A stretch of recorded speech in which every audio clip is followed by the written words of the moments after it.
মান্নার বোধহয় একটু অভিমান আছে। কয়েকটা ছবি আমার কাছে এসেছিল, আমি বলেছি মান্না আমি আপনার মায়ের চরিত্রে অভিনয় করব না।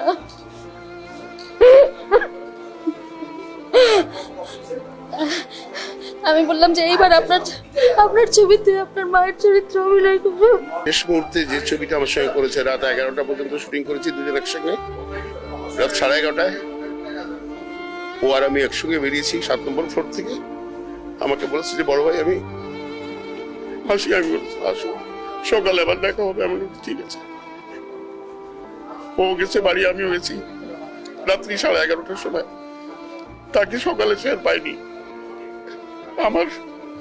আমার কোনো কথা বলার মতো শক্তি নেই আসলে। দুটো ছবিতে কাজ করার আমার সুযোগ হয়েছিল। সেই সময় আমি মোটামুটি একটু কাছাকাছি যেতে পেরেছি। তার ভেরি নাইস সোল, মানুষ হিসাবে অদ্ভুত মানুষ, এবং সিনিয়র আর্টিস্টকে উনি যে শ্রদ্ধা সম্মান দেখাতেন, এটা অন্যের জন্য অনুকরণীয়।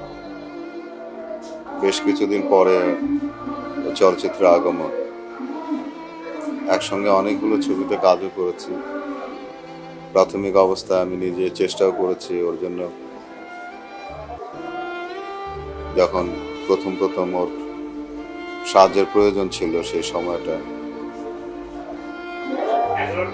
একটা পর্যায়ে তো মানে চলচ্চিত্রের একটা বিরাট অংশ জুড়ে সে কাজ করেছে। আজকে এই অবস্থায় চলে যাওয়াটা আসলে ইন্ডাস্ট্রির জন্য অবশ্যই একটা বিরাট ক্ষতি। সে আমার শিল্পী সমিতির সাধারণ সম্পাদক ছিল, আমি সভাপতি। দীর্ঘ 3 বছর ধরে একসাথে কাজ করছি। সে সব সময় চলচ্চিত্রের উন্নয়নের জন্য, চলচ্চিত্রের ভালোর জন্য সে সংগ্রাম করে গিয়েছে, এবং সে একজন মনে প্রাণের শিল্পী। ম্যাডামের সাথে আমার লাস্ট কথা হয়েছিল পরশুদিন রাতে।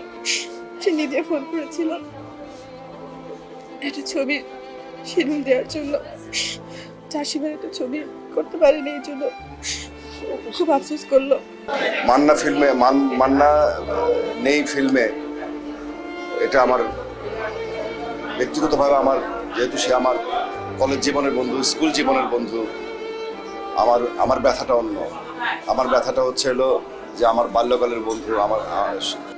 ও যদি থাকতো পৃথিবীতে, না হয় অনেক কথা বলতাম। ও তো নেই, আমার কিছু বলার নেই।